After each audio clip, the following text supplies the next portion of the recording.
Well, we begin this news hour in Turkey, where a series of attacks have taken place across the country. The latest happened when suspected Kurdish fighters opened fire on a military helicopter in southeastern Turkey.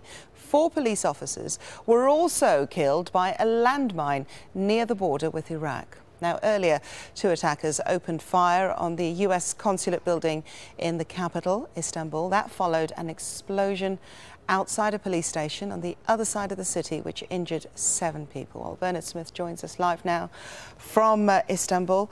Bernard, just tell us about the latest of these attacks that have been taking place in the southeast of the country.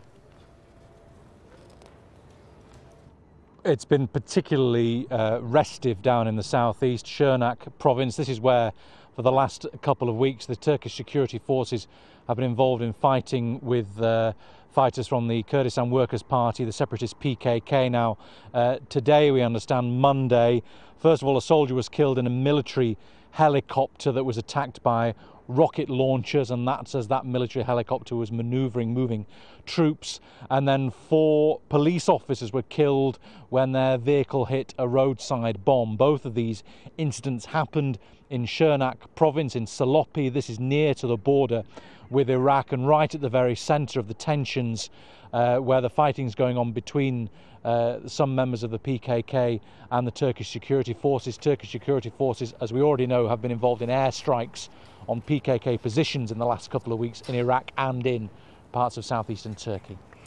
OK, and then, of course, the US consulate behind you was targeted as well. What's the situation there? They haven't apprehended everybody, have they?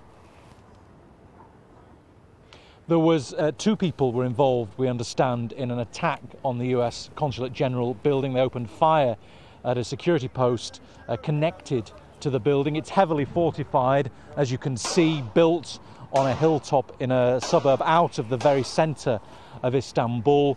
Now, in a shootout after that, the police shot and injured 1 woman who was heard to shout on a video that we've seen that was filmed by a witness as it was all happening, and this woman's heard to shout, "I did it for my party."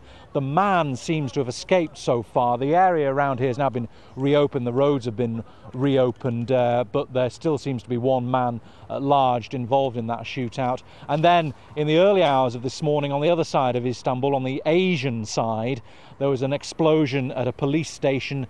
10 people injured there, 3 police officers. And then after that explosion, as forensic teams and bomb squad teams descended to check the scene, there was a gunfight ensued, 2 attackers attacking the people who came to the scene.